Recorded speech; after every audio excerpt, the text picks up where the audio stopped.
Bom dia, pessoal. Vamos que vamos. Uma bela segunda-feira para começar a aprender um pouquinho mais de física. E chegou a hora da aceleração. Putz, quando era no primeiro ano, cara, demorou um monte para a aceleração entrar em nossas vidas. Meses. Agora não. Duas aulinhas idiotas de cinemática básica, de repente, puf, aceleração já de cara. O que a gente viu de mais importante nas aulas anteriores? Nós vimos os conceitos básicos de cinemática. O que é referencial, o ponto escolhido para medir a posição dos corpos. Vimos o que é posição, a distância de um objeto, de um corpo até o referencial. Movimento, quando o tempo passa e a posição muda em relação a determinado referencial. Repouso, quando o tempo passa e a posição não muda em relação a determinado referencial. Movimento e repouso são coisas relativas, não são coisas absolutas. Um pode dizer está em movimento, o outro pode falar está em repouso, e os dois podem estar certos. Concorda comigo? Porque podem estar usando os referenciais diferentes. Trajetórias são todos os pontos por onde um corpo passou ao longo do movimento. Não é isso? E ponto material é o corpo cujas dimensões são desprezíveis para o fenômeno estudado. Corpo extenso é quando as dimensões do objeto do corpo não são desprezíveis em relação a determinado referencial. E além desses conceitos básicos, nós só vimos a ideia de velocidade. Vimos que velocidade é uma ideia simples, que é distância sobre tempo. Só que aí nós vimos alguns tipos diferentes de velocidade.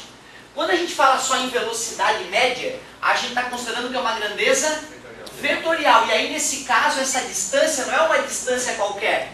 É chamado de deslocamento, que é a distância medida em linha reta, do ponto de partida ao ponto de chegada.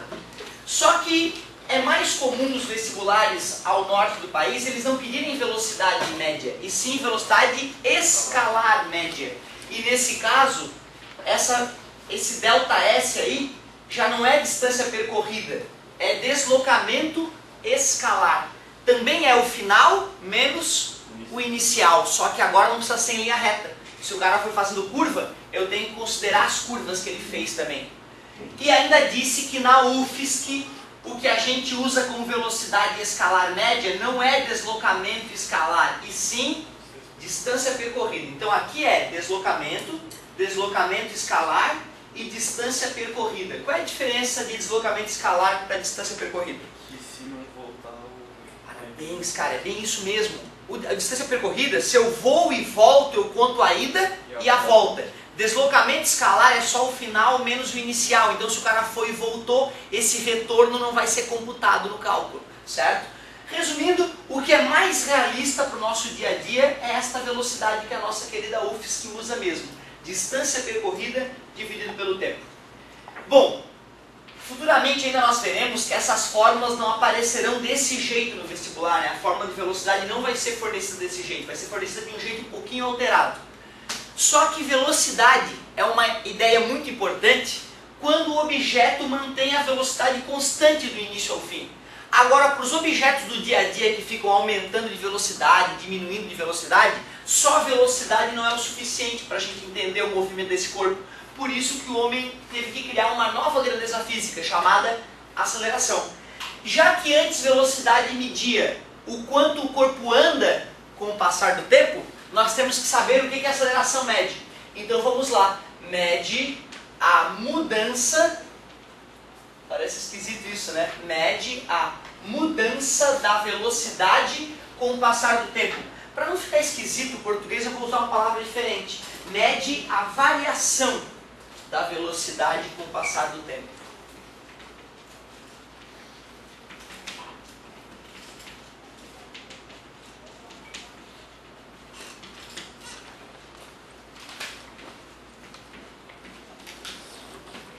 Só tem um detalhe, pessoal.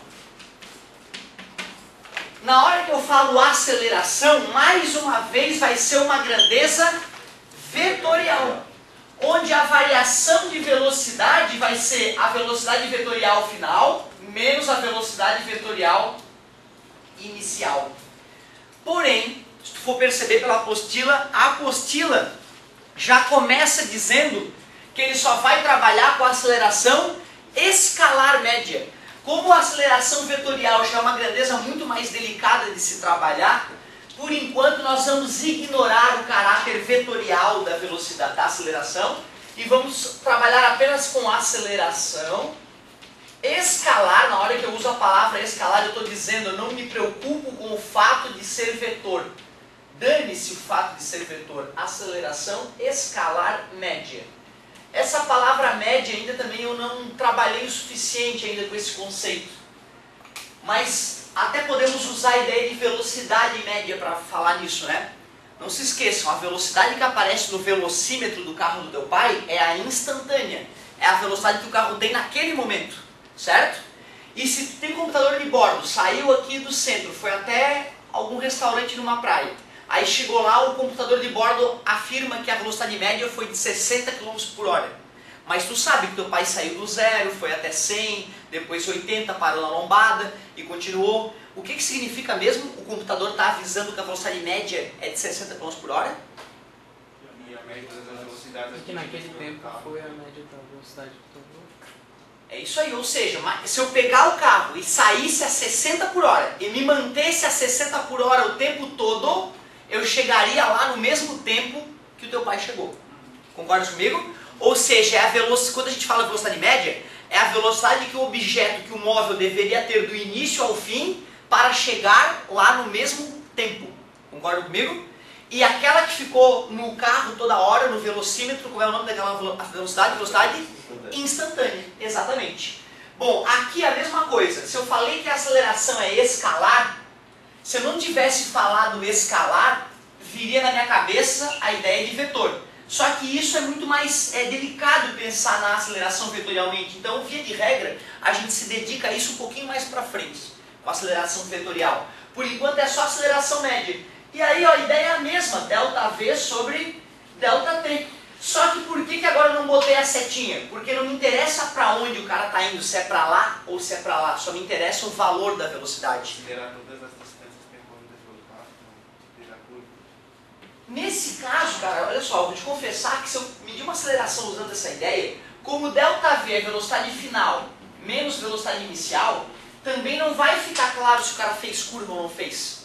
Porque, por exemplo, no início ele podia estar indo para lá com 10 metros por segundo. Depois ele pode estar para lá com 50 metros por segundo.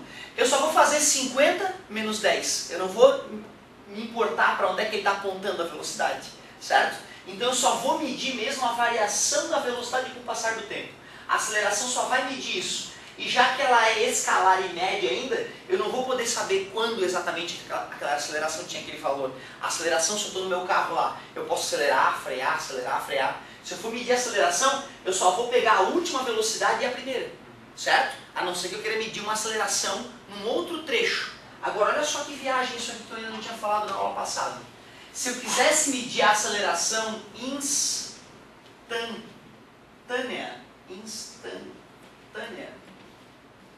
o interessante, galera, é que eu teria que, na hora de fazer essa conta, usar um ΔT que tendesse a quanto para poder medir a aceleração instantânea?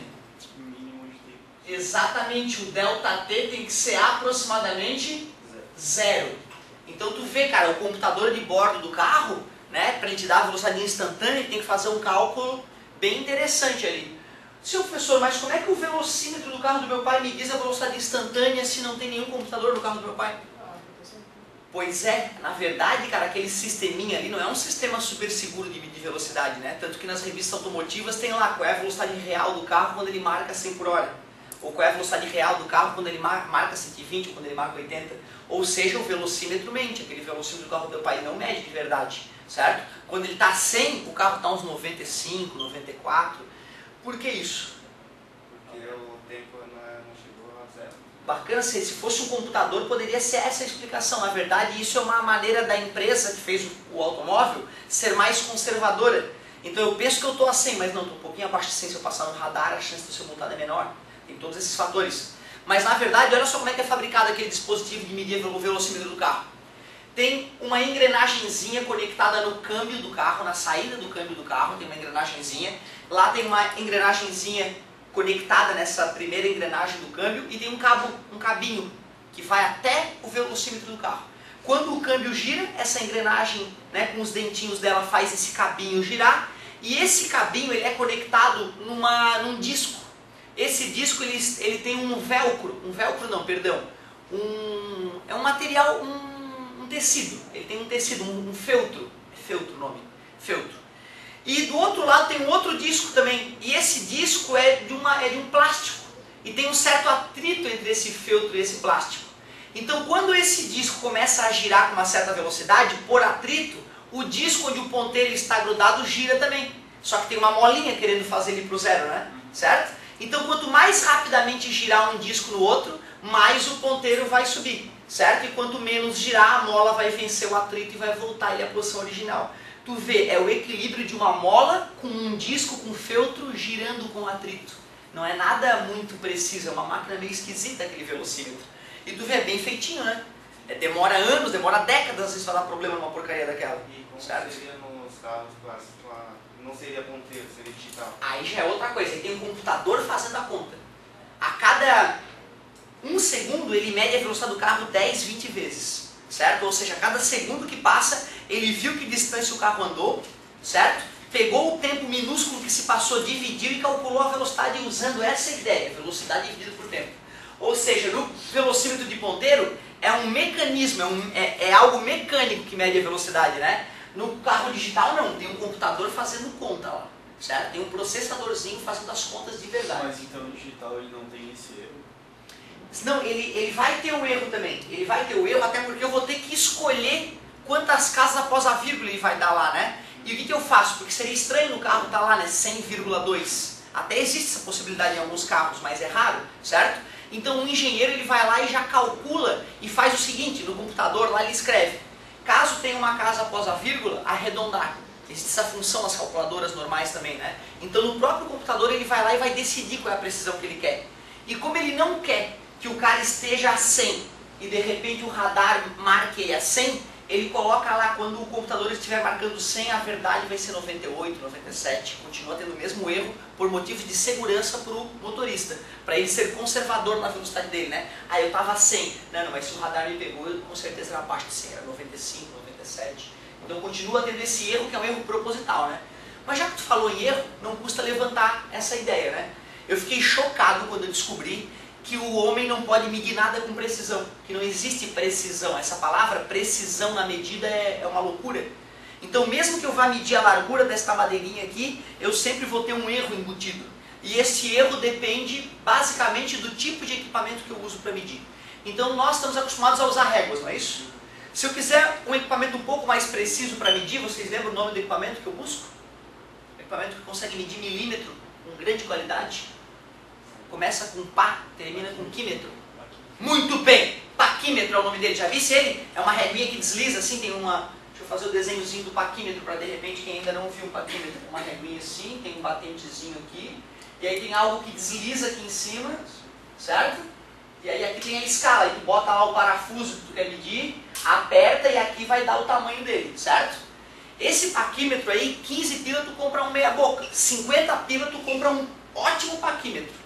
Certo? Assim tu já vai conseguir medir 1/10 de milímetro de repente, a 10ª parte de um milímetro com razoável precisão. Só que se tu quiser medir mais preciso, aí começa a ficar caro. O próximo equipamento que mede com boa precisão é o micrômetro. O micrômetro é um equipamento que já vem num estojinho, certo? Os bons custam algo em torno de 5 mil reais, não é o melhor, tá? Certo? É o razoável, custa 5 mil, ele é pequenininho assim, certo? E com ele daria para reconhecer qualquer um de vocês com um fio de cabelo da sala. Caiu um fio de cabelo na sala, eu vou lá, meço a espessura do fio de cabelo com esse micrômetro e depois pego um fio de cabelo de cada um de vocês, meço pela espessura de quem é o fio de cabelo. Cada um de vocês tem um fio de cabelo de uma espessura diferente, o micrômetro é capaz de descobrir de quem é o fio de cabelo. Cara, ele mede o micrômetro quase, ele mede a milionésima parte do metro. Milímetro é a milésima parte do metro, não é? Imagina tu pegar 1 milímetro daquele da tua régua, dividir em 1000 e conseguir medir. Pá, bicho, aí começa a ficar bizarro, hein? Depois desse instrumento chamado micrômetro, aí, cara, basicamente tu só vai poder medir usando microscópio eletrônico, usando equipamentos enormes mesmo e milionários, certo? Ou seja, futuramente talvez tu tenha uma empresa cuja tarefa seja medir. Existem empresas cuja única tarefa vendida pela empresa é medições. Como assim, professor? Tu vai lá, liga para a empresa de metrologia e fala, amigo, eu estou precisando medir a altura de um prédio com grande precisão aqui por motivos de licenciamento. O cara vai te dar o preço de quanto é que custa para ir lá e medir o prédio, a altura do prédio com precisão de milímetros, se for preciso. Geralmente vocês não precisam saber a altura de um prédio com precisão de milímetro, né? Qual é o objetivo disso? E daí se for um milímetro a mais ou outro a menos. Mas sei lá, tu vai instalar um equipamento lá em cima que precisa encaixar em volta do prédio com grande precisão. Foi mais ou menos o que aconteceu com a Petrobras um tempo atrás. Ela precisou medir a espessura de um mastro do navio petroleiro da Petrobras para engatar um equipamento nesse mastro. A medição desse mastro custou $100 mil para a Petrobras. Só para os engenheiros ir no navio, instalar os equipamentos e ficar o dia inteiro medindo e poder falar depois no relatório, olha, lá em cima a largura daquela porcaria é tanto por tanto. Eu fiquei chocado quando eu fiquei sabendo disso. Então metrologia é algo do futuro. Futuramente nós precisaremos no Brasil muito mais empresas de metrologia do que hoje existe para dar cabo da atividade industrial do país. Vocês devem saber o nome da maior empresa de metrologia do país, a mais importante, ligada ao governo. Parabéns, Inmetro, certo? Inmetro é o nome da empresa que coordena, por exemplo, posto de gasolina. Será que a bomba do posto de gasolina estava regulada? Será que 1 litro era 1 litro de verdade? E será que teu pai não perdeu dinheiro? Será que o cara do posto não roubou dinheiro do teu pai? É possível, porque nem todo fiscal do Inmetro deve ser honesto, né? E são os fiscais do Inmetro que vão nos postos de gasolina em todos conferindo. Eles vão lá com 1 litro padrão, né? E enchem lá 1 litro na bomba. Se não bater 1 litro no padrão certinho, tem alguma coisa errada. Multa para o posto. Ou tem outras saídas, né? Certo? Então tu vê que delicado, né? Eu conheço algumas histórias de fiscais do Inmetro serem pagos por donos de postos para o cara não denunciar que cada litro vendido, na verdade, ele só estava vendendo 950 ml de gasolina. Tu imagina no final de um mês, cara. Né? Um cara que vende milhares e milhares de litros, quantos milhares de reais ele não roubou do povo brasileiro, né? Que perigo, hein? Inmetro, então é a empresa que garante que cada balança que tu usa nos supermercados mede 1 quilo de verdade, certo? Aliás, não custa lembrar, né, que o 1 quilo, o bloquinho de irídium que mede 1 quilo, que é o quilo original e internacional, está no Museu de Paris, em Sèvres. Né? Todos os outros 1 quilo foram determinados a partir daquele 1 quilo original. Que viagem essa, tu sabia? Que existe um bloquinho de 1 quilo, que é o quilo primordial, que é daquele bloquinho que se tira a medida de vez em quando para verificar se o nosso 1 quilo usado pelo mundo afora continua 1 quilo de verdade. Que viagem, né, cara? Às vezes o cara não pensa como é delicado medir, né? E como medir foi importante para o avanço da sociedade, hein? Certo? Show de bola. Falei demais até de metrologia já. E falei isso porque isso pode ser questão de vestibular, tá, galera? Alguns vestibulares mais por norte do país cobram muito mais metrologia do que nós aqui. Acho que a gente só cobra noções básicas. Voltando à aceleração. Mede a mudança da velocidade com o passar do tempo. Falou em aceleração? É vetorial. Mas no ensino médio, via de regra, toda aceleração que calculamos é do tipo escalar. Ou seja, não estou preocupado para onde a velocidade está indo. Eu simplesmente faço o final sem me preocupar com o caráter vetorial. Se tu quiser medir a aceleração instantânea, tu deves usar uma variação de tempo quase igual a zero, ou seja, deves fazer a medida quase instantaneamente. Nesse caso, eu precisaria de repente do computador. Existem outras técnicas possíveis, né? Mas o computador seria muito bem-vindo, né? Uma super câmera, lembra a super câmera? Filma só um tantinho da situação. Lá pela super câmera tu vê qual foi a variação de velocidade, divide pelo aquele tempo minúsculo e tu tem a aceleração quase instantânea. Quase instantânea. Sempre tem um erro embutido, né? Quando a gente quer fazer isso, mesmo que nós quiséssemos medir com precisão, sempre vai ter um erro.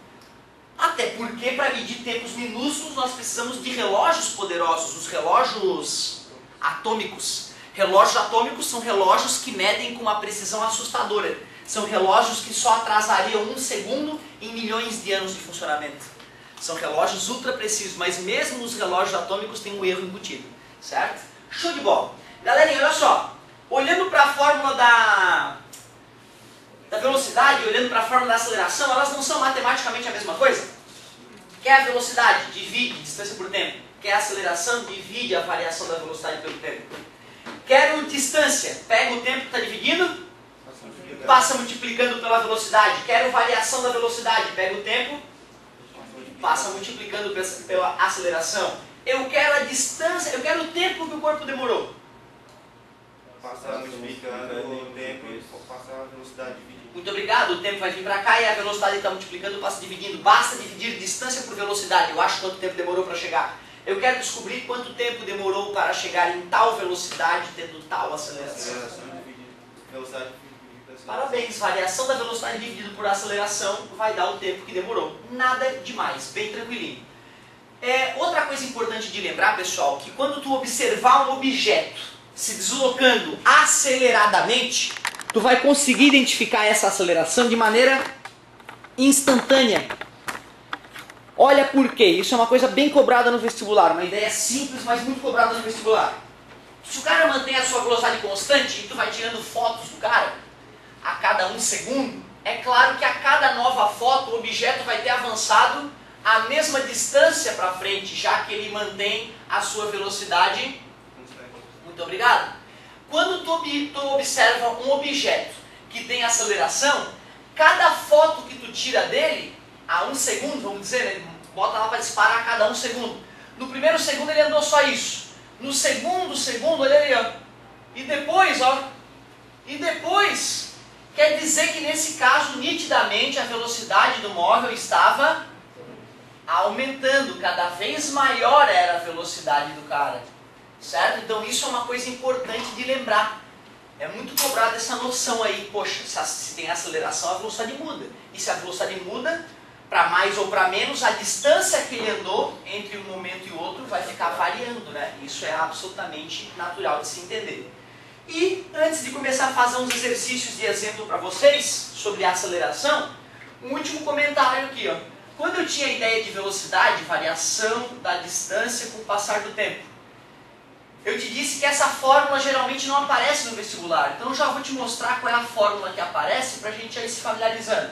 O que é delta D? É final menos inicial. E o tempo também, né? Final menos inicial. Só que o tempo inicial geralmente é zero. E se não for zero, tu pode fazer com que ele seja zero na marra, né? Ah, começou no tempo 4 segundos, chegou no tempo 10. Eu posso dizer que o tempo inicial é 0 e que o tempo final é 6, certo? Então eu sempre tenho o direito de zerar o tempo inicial na marra. E está dividindo, passa.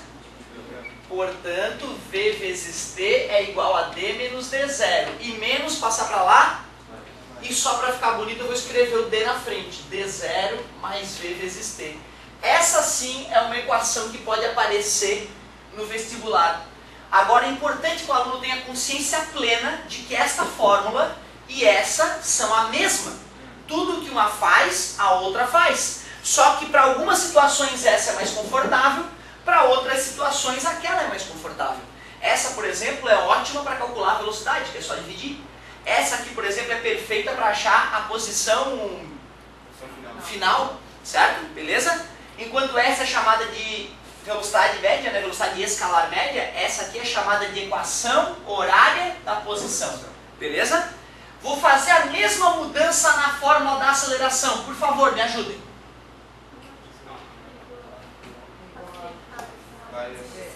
Muito obrigado, parabéns, está ótimo. Definir inicial. Pode cortar o texto. Portanto, Passou o tempo. muito obrigado, amigo. Passo o tempo multiplicando. Portanto, V0. menos V0 passa para lá, mais V0. Eu vou escrever o contrário, eu vou escrever V igual. V0 foi para lá, V0 mais A vezes T. Se aquela ali é a definição de aceleração média escalar, ΔV sobre ΔT, como é o nome dessa equação? Equação horária da velocidade.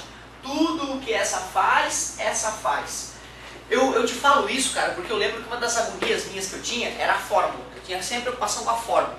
E aí, quando eu aprendi no ensino médio, no ensino final, no ensino fundamental e no ensino médio a usar essas fórmulas, eu estava super confiante. Beleza, se eu tenho a fórmula, eu vou lá e mato a questão. Aí, de repente, eu fui descobrir que a UFSC não ia dar as fórmulas que eu estava me preparando para usar. Aí eu fiquei apavorado, né? E demorei um pouco a me convencer de que essa fórmula aqui é tão gente boa quanto aquela. Eu ficava cabreiro. Minha matemática, de repente, ainda não estava tão sólida, né? Então eu tinha dificuldade. Eu queria que tu não tivesse essa dificuldade. Tudo que uma faz, a outra faz. Não contem pra ninguém, mas daqui a pouco Nós vamos deixar essa fórmula mais poderosa, porque por enquanto ela só funciona para movimento uniforme, ou seja, com velocidade constante, certo? Quando essa fórmula ficar mais poderosa futuramente, vai se transformar nessa aqui, ó, vê se vocês lembram. Vai ter o A vezes T ao quadrado sobre 2 no final dela, ó, tá vendo? Isso a partir do momento que a gente considerar a aceleração, certo? Nessa situação, o corpo tem uma certa velocidade com uma certa aceleração e desejaremos saber a posição do corpo no futuro. Chega de lero-lero, eu quero te mostrar alguns exercíciozinhos para que tu sinta aí que dá para tu chegar junto. Aliás, para a gente aproveitar depois do exercício, passar a tarefinha e ir para a física B, deixa eu relembrar um detalhe com vocês aqui, ó. Alguém lembra o que é movimento progressivo e retrógrado? Retrógrado. Isso aqui é uma classificação dos movimentos quanto à velocidade. Classificação. E é uma classificação apenas em relação à velocidade. Duvido que alguém adivinhe o que é o movimento progressivo. Velocidade. Yeah. E adivinhem o que é o movimento retrógrado. Acabou. Esta é a primeira classificação que não exige nem atenção, pelo amor de Deus. Está indo para frente, progressivo, está indo para trás, retrógrado, só. Tranquilo? O perigo, cara, é quando o cara quer classificar não em relação à velocidade, mas sim em relação à aceleração. A classificação dos movimentos para a aceleração, ela é um pouco mais perigosa. Então vou escrever aqui, ó, classificação. Fica à vontade, para a aceleração. Foram vocês que ligaram o ar? Já estava aí. Não. Nada, querido. Então, classificação em relação à aceleração. O móvel pode ser acelerado. Exatamente. Acelerado. Ou retardado. Retardado. Claro que eu acho que é até mais elegante chamar de desacelerado, só que nos livros aparece essa palavra, então nós temos que nos familiarizar com ela também, mas desacelerado eu acho que é mais elegante. Desacelerado. Pessoal, qual é o perigo dessa classificação? Pô, o cara acabou de se empolgar porque viu que a aceleração da velocidade é ridícula. Velocidade positiva, progressiva, velocidade negativa, retrógrada. E aí o cara pode se empolgar e achar que é a mesma coisa. Mas não é. Para tu classificar um objeto como acelerado, tu tem que olhar tanto para a aceleração quanto para a velocidade. Se os sinais forem iguais, acelerado. Se os sinais forem diferentes, isso. Então olha só, quando é que ele é acelerado? Aceleração positiva e velocidade positiva, aceleração negativa e velocidade negativa. O que é um retardado? Aceleração positiva e velocidade negativa ou vice-versa, aceleração negativa, velocidade... Professor, não entendi, tá tudo bem? Aquilo ali é fácil de lembrar, mas eu não entendi o porquê disso. É simples o porquê disso. Vamos lá, prestem atenção. Vou pegar essa seta aqui para usar como referencial, beleza? Ó, para lá é mais, para lá é menos. O que, professor? A posição. Aqui é o 0, ó, para ficar bem claro, aqui é o 0, aqui é o 1, aqui é o menos 1. Tudo bem? Quer dizer que se eu estou andando para lá, eu já posso dizer que eu sou progressivo. Concorda comigo? Se eu estou andando para lá, eu posso dizer que eu sou retrógrado. Tranquilo para vocês? Tu viu como é simples a ideia da velocidade? Está indo para frente progressivo, está indo para trás retrógrado. Acabou, é simples. Porém, meus amigos, na hora de falar em aceleração, vê se tu concordas comigo. Eu posso estar indo para lá e aumentando de velocidade. Concordas comigo? Eu posso estar indo para lá e aumentando de velocidade, ou ainda eu posso estar indo para lá diminuindo de velocidade, ou indo para lá e diminuindo de velocidade. Concorda comigo? Tem todas essas possibilidades. Bom, se eu estou indo para lá e aumentando de velocidade, acelerado. Concorda comigo? E progressivo. Acelerado e progressivo. Se eu estou indo para lá e aumentando de velocidade, eu continuo acelerado, porque a minha velocidade está aumentando. Então eu sou acelerado. Só que agora é retrógrado. Ou seja, a minha velocidade era negativa. Mas como a minha aceleração também era negativa, eu estava acelerando para lá, fiquei acelerado. Agora, se eu estou indo para lá e diminuindo de velocidade, Progressivo e retardado. parabéns, progressivo porque eu estava indo para frente, retardado porque eu estava parando, não é isso? Se eu estou indo para lá e cada vez com menor velocidade, retrógrado e desacelerado, e retardado, parabéns, certo? Então retrógrado está vindo para trás, desacelerado porque estava diminuindo de velocidade. E quando eu estou indo para lá e cada vez mais devagar, a minha velocidade é negativa, mas eu estou acelerando para lá porque eu estou freando. Olha que viagem, pisar no freio do carro é acelerar, fisicamente falando. Porque acelerar é apenas mudar de velocidade. E só para te informar, é muito mais radical a desaceleração dos carros do que a aceleração. Mesmo num carro ultra esporte. Se a Ferrari faz de 0 a 100 em 3 segundos, de 100 a 0 ela faz em 2 segundos. Ou seja, é muito mais radical meter o pé no freio de um carro do que acelerar. Aquela desaceleração e organicamente tu sente a mesma coisa. Aliás, se tu tiver de olhos vendados, certo? E não escutar o motor, tu não sabe se o cara está pisando no freio ou no acelerador. Não tem como tu distinguir isso. Né? Te embaralha lá, te bota de um jeito no carro que tu não sabe quando é que está a frente, quando é que está atrás do carro. Te venda, tampa os ouvidos, o cara vai ficar moendo o carro, tu não vai saber dizer em que momento é aceleração ou desaceleração. Não dá para saber isso com o corpo. Que viagem, né? Loucura. Classificação, talvez a parte mais perigosa da aula até agora seja essa aqui, ó. Classificação quanto a aceleração. Sinais iguais, acelerado. Sinais diferentes, retardado ou desacelerado. Agora achei. Muita teoria. Meu Deus, fala mais que o homem da cobra. Agora o negócio é o seguinte, ó. Eu vou fazer exemplos e já vou deixar a tarefa dessa aula pra ti, hein? Uma bela manhã para aprender física. Vamos que vamos. Segunda-feira, o melhor dia da semana.